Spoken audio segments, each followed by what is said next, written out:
ये चीख, ये पुकार, ये रोना, चिल्लाना और दर्द भरी आवाज़ें, ये सब हुआ था सेकेंड वर्ल्ड वॉर के दौरान घटी एक भयानक घटना में, जिसे आज द होलोकॉस्ट कहते हैं। एक ऐसी घटना जो आज भी यहूदियों की सांसें थर्रा देती है। और आखिर क्या था होलोकॉस्ट? ऐसा क्या हुआ था कि आज भी ये नाम सुनकर कांप जाते हैं यहूदी? ऐसी कौन सी गलती की थी 60 लाख यहूदियों ने कि हिटलर ने उन्हें ऐसी दर्दनाक मौत दी? क्या होता था उन डेथ कैंप्स में? आखिर क्यों जिंदा लोगों पर एक्सपेरिमेंट्स किए जाते थे? क्या इस घटना के बाद कोई जिंदा बचा था? कौन था एंजल ऑफ डेथ और क्या सजा मिली उसको? आखिर कैसे हुआ इन मौत की फैक्ट्रियों का अंत और फिर कैसे रुका ये होलोकॉस्ट? जानने के लिए वीडियो में आखिर तक बने रहें दोस्तों।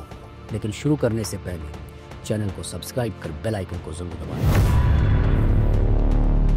होलोकॉस्ट असल में एंशिएंट ग्रीक वर्ड होलोकॉस्टन से आया है, जिसका मतलब होता है सैक्रिफाइस बाय फायर। वैसे तो ये शब्द सेकेंड वर्ल्ड वार से पहले भी लोगों के नरसंहार को डिफाइन किया करता था, लेकिन 1945 के बाद से होलोकॉस्ट पूरी तरह से यहूदियों के कत्लेआम का पर्यायवाची बन गया।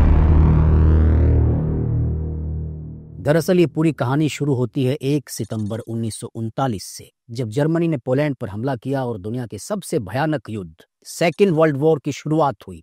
इस महासंग्राम में Italy, Japan, America, France, Spain, Britain जैसे दुनिया के लगभग 30 देश शामिल हुए। लेकिन सबसे ज्यादा तकलीफ, सबसे ज्यादा दर्द, बेरहमी, पीड़ा, यातना अगर किसी ने सही तो वो थे यहूदी। दोस्तों, ये सभी तस्वीरें जो आप देख रहे हैं, ये भूखे प्यासे बेजान नाजियों के नाम से ही थर थर कांपते हुए उन यहूदियों की हैं जिन्हें नाजी सेना ने अपने कंसंट्रेशन कैंप्स में रखा था। जो कैंप नहीं बल्कि यहूदियों को तड़पा तड़पा कर मारने की फैक्ट्रियां थी।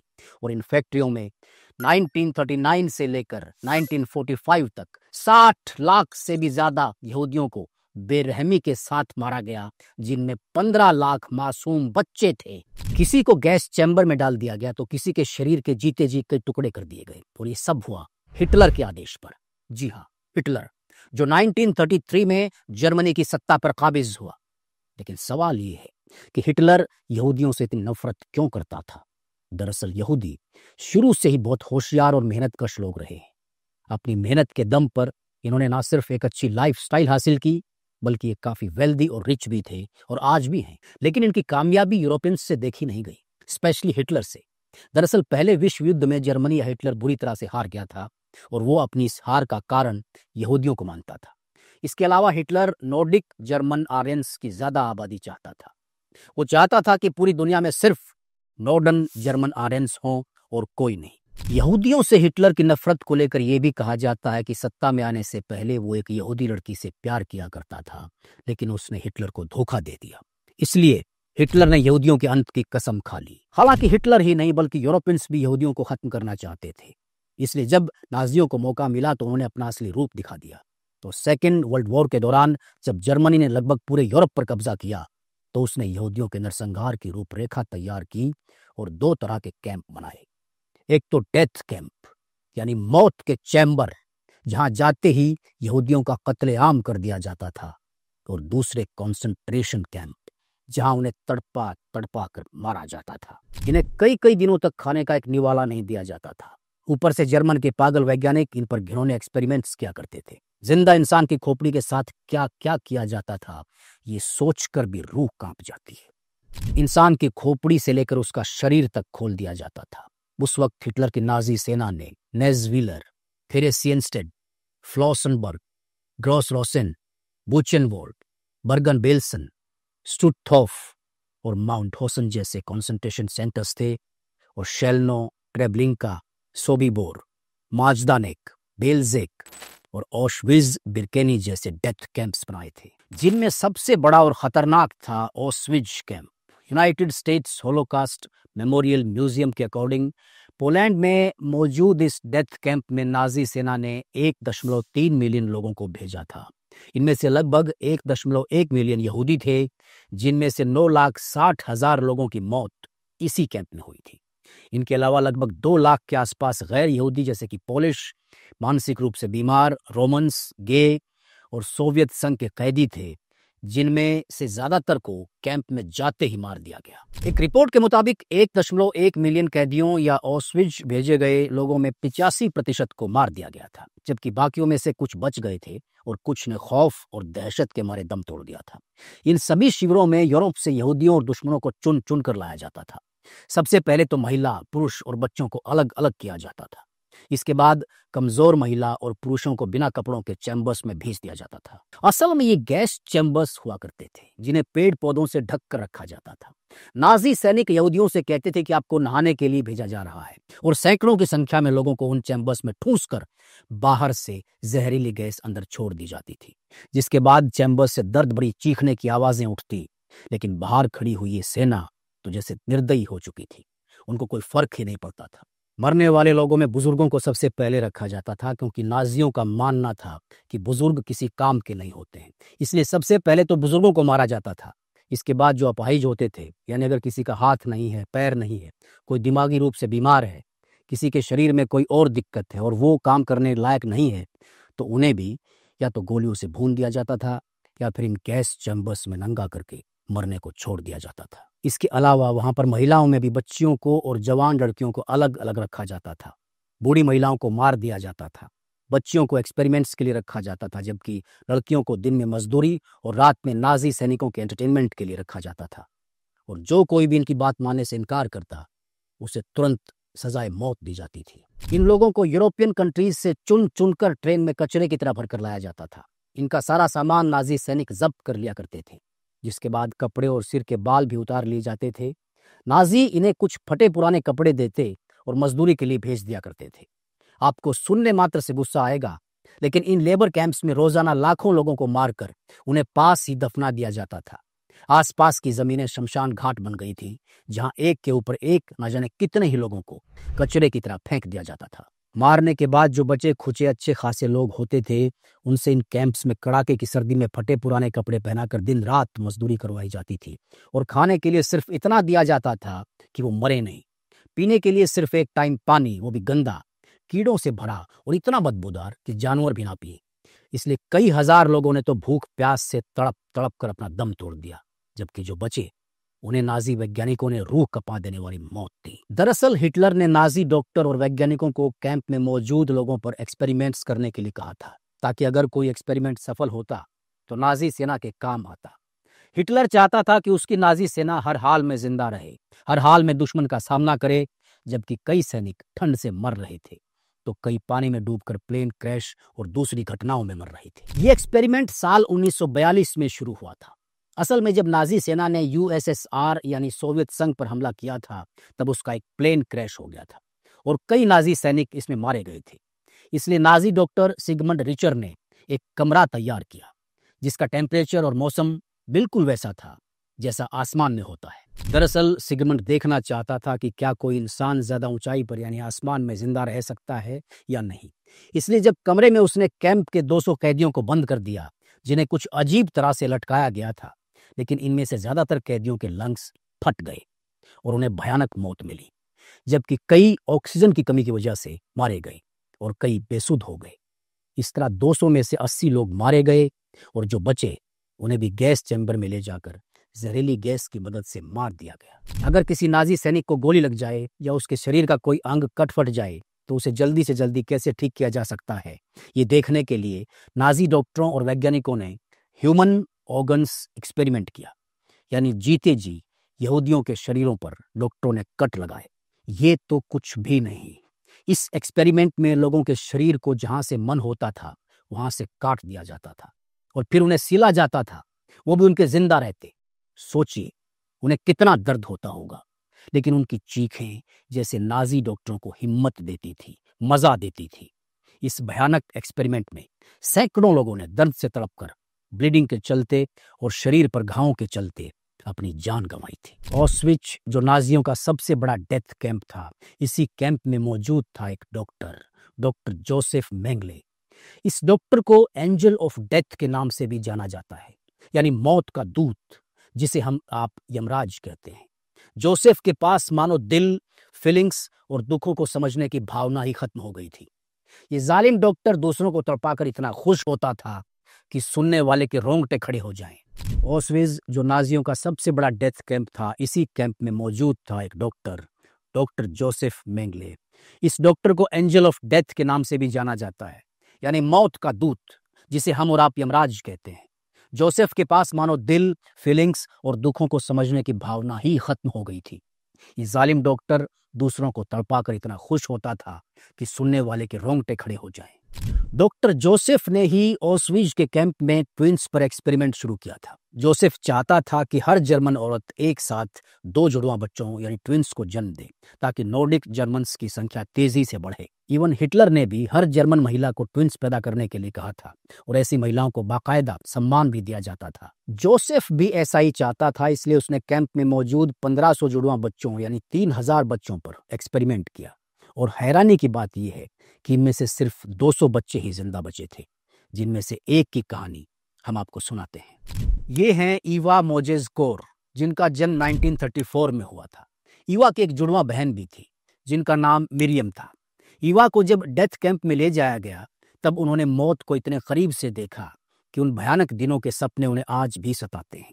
उन्हें कैंप में उस चैम्बर में रखा गया जहां ट्विन बच्चों को रखा जाता था। ईवा के मुताबिक हर सोमवार, बुधवार और शुक्रवार को उन्हें और उनकी बहन को जुड़वा बच्चों से भरे कमरे में ले जाया जाता था। वहां बिना कपड़ों के उनके शरीर के हर पार्ट को उनकी बहन से कंपेयर किया जाता था, जबकि मंगलवार, गुरुवार और शनिवार को उन्हें 5 इंजेक्शंस दिए जाते थे। इस कैंप ने न सिर्फ ईवा से उनका पूरा परिवार छीन लिया, बल्कि उनकी जुड़वा बहन को भी उनसे अलग कर दिया। ईवा जैसे ना जाने कितने ही सर्वाइवर्स हैं जिन्होंने इन मौत की फैक्ट्रियों में अपनों को बिलखते हुए देखा है। इन्हीं कैंप्स में कई और तरह के भी एक्सपेरिमेंट्स किए गए, जैसे फर्टिलिटी एक्सपेरिमेंट। इस एक्सपेरिमेंट में डॉक्टर कार्ल क्लोबर्ग केमिकल्स और दवाइयों को मिलाकर कैदियों को नपुंसक बनाने की कोशिश किया करता था, ताकि वो अपनी आबादी चाहकर भी बढ़ाना पाएं। इस नाजी डॉक्टर ने अपने इस एक्सपेरिमेंट के चलते कैंप के 4 लाख लोगों की नसबंदी करवा दी थी। इसके बाद टीबी एक्सपेरिमेंट। टीबी यानी ट्यूबरक्लोसिस इन्फेक्शन, एक ऐसी बीमारी जिसमें मरीज धीरे धीरे और काफी तकलीफ के बाद मरता है। कई नाजी सैनिकों और लोगों को भी ये बीमारी अपनी चपेट में ले चुकी थी, इसलिए नाजी डॉक्टर्स ने कैंप के सैकड़ों लोगों को टीबी का इंजेक्शन लगाकर उन्हें बीमारी उपहार में दी। फिर ये देखने लगे कि इसके सिम्टम्स कैसे होते हैं। कई नाजी डॉक्टरों ने इसकी दवाई बनाने की भी कोशिश की, लेकिन कोई फायदा नहीं हुआ। इसी तरह नाजियों ने कई यहूदियों को मलेरिया का इन्फेक्शन भी जबरदस्ती दिया। इसी तरह ये नाजी डॉक्टर ये भी समझना चाहते थे कि अगर कोई व्यक्ति जहर खा ले या उसके शरीर में जहर चला जाए तो उस पर इसका कैसा रिएक्शन होगा।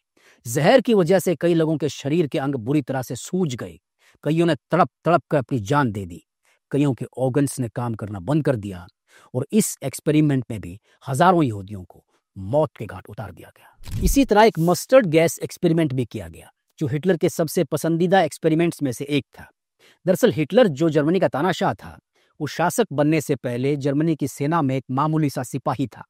पहले विश्व युद्ध के दौरान भी हिटलर जर्मनी की सेना में था और दुश्मनों से 2-2 हाथ कर रहा था। इस दौरान जब ब्रिटिश सेना ने जर्मन सैनिकों पर मस्टर्ड गैस से हमला किया था, तब उन सैनिकों में हिटलर भी शामिल था। इस गैस की वजह से कई सैनिकों की मौत हो गई थी, जबकि कई सैनिकों के शरीर के अंगों में काफी दिक्कत आई थी। खुद हिटलर भी मस्टर्ड गैस की वजह से कई दिनों तक अंधा हो गया था, उसे काफी समय तक कुछ नजर ही नहीं आया था। इसलिए वो खास इस एक्सपेरिमेंट को करवाना चाहता था।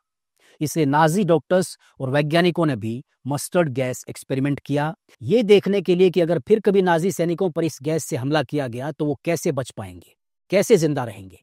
इस प्रयोग के लिए नाजी चैम्बर्स में जानबूझकर मस्टर्ड गैस का छिड़काव करते थे। इस गैस की वजह से कैदियों को बहुत दर्द होता था, क्योंकि उनकी चमड़ी जलने लगती थी और जो बच जाते थे वो भयानक बीमारियों की चपेट में आ जाते थे। उन्हें सही करने के लिए नाजी सैनिकों ने लाख कोशिशें की, लेकिन उनकी हर कोशिश नाकाम साबित हुई और इस एक्सपेरिमेंट में भी लाखों यहूदियों का कत्लेआम कर दिया गया। एक और भयानक प्रयोग यहाँ किया गया, लेकिन ये यहूदियों पर नहीं बल्कि रोमन लोगों पर किया गया। जी हाँ, रोमानियंस पर। इस एक्सपेरिमेंट के लिए नाजी डॉक्टरों ने 90 रोमानियंस को चुना और उन्हें एक अलग कमरे में शिफ्ट कर दिया गया। इन सभी कैदियों को लंबे समय तक सिर्फ और सिर्फ समुद्र का खारा पानी पीने को दिया जाता था। ना तो उन्हें कुछ खाने को दिया जाता था और ना ही एक बूंद मीठे पानी की। बस जब भी नाजियों को जरूरत होती, इनके मुंह में समुद्र का खारा पानी डाल दिया जाता। इस चैम्बर में कैदियों की हालत इतनी खराब हो गई थी कि वो बिस्तर से हिल भी नहीं पाते थे। उनके शरीर की एक एक हड्डी साफ दिखाई देती थी। आलम यह था कि जब भी कोई सफाई कर्मचारी पोंछा लगाने के लिए पानी लाता तो ये कैदी उस पोंछे को चाटने लगते ताकि एक बूंद पानी की मिल जाए। इस तरह इन्होंने भी तड़प तड़प कर अपनी जान गंवा दी। इसी तरह के कई प्रयोग हुए जिनमें यहूदियों सहित कई और कैदियों और दुश्मन देश के सैनिकों ने अपनी जान गंवाई, लेकिन हिटलर ने उफ तक नहीं की। इस भयानक कत्लेआम के आज भी कुछ सर्वाइवर्स हैं जो उस दर्द भरी दास्तान को याद करके आज भी सिहर उठते हैं। इन्हीं की तरह इबी निल, अरेक हर्ष, बर्टा क्लिपस्टीन, इबी किन्सबर्ग, ट्रूड सिलमैन, रूडी लीवोर जैसे कई नाम हैं जो उस भयानक मंजर को देख चुके हैं। इनके अलावा काफी समय पहले एक किताब भी खूब वायरल हुई थी जिसे इन्हीं कैंप्स में रहने वाली एक मासूम बच्ची एनी फ्रैंक ने लिखा था। उनकी किताब का नाम था the Diary of a young girl. Any ने होलोकास्ट को अपनी आंखों से देखा था और महसूस किया था। कई दिनों तक भूख से तड़पने और एक बूंद पानी के लिए तरसते हुए महज 18 साल की उम्र में उसने दम तोड़ दिया था। लेकिन मरने से पहले एनी ने एक डायरी लिखी जिसमें उन्होंने बताया कि कैसे इन कैंप्स में लोगों को मौत से पहले ही मार दिया जाता है। उनसे दिन भर मजदूरी करवाई जाती है, खाने को खाना नहीं भीख दी जाती है जो मुट्ठी भर अनाज से भी कम होती है। इन्हीं हालातों से जूझते हुए एनी जैसे 15 लाख बच्चों ने खेलने कूदने की उम्र में ही मौत को गले लगा लिया था। आज भी हर साल दुनिया के अलग अलग देशों में यहूदियों के साथ हुए इस नरसंहार को याद करते हुए होलोकास्ट मेमोरियल डे मनाया जाता है। उन्होंने कितना दर्द सहा होगा ये सोचते ही रूह कांप जाती है। लेकिन दोस्तों कहते हैं ना, बुराई चाहे जितनी भी मजबूत क्यों ना हो, एक ना एक दिन उसके पैर भी उखड़ ही जाते हैं। ऐसा ही मई 1945 में भी हुआ जब एलाइड पावर्स ने नाजीवादी जर्मनी सेना को हराकर इन सभी कंसंट्रेशन कैंप्स को आजाद करवा दिया।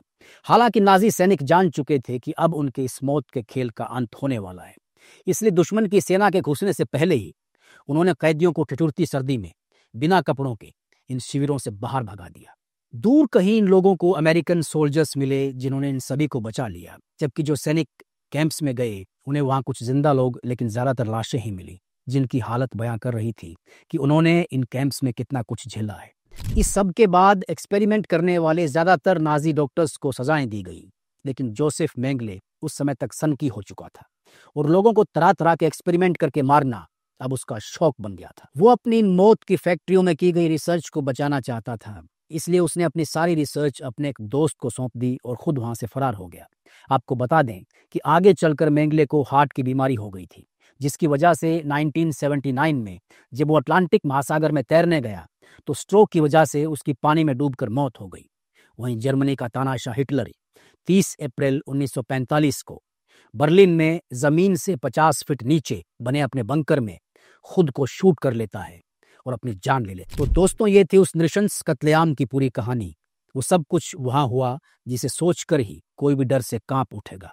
अगर आप इस पूरी घटना को और करीब से देखना चाहते हैं तो The Pianist, Schindler's List, Life Is Beautiful, The Diary of Anne Frank, The Boy in the Striped Pyjamas जैसी मूवीज देख सकते हैं।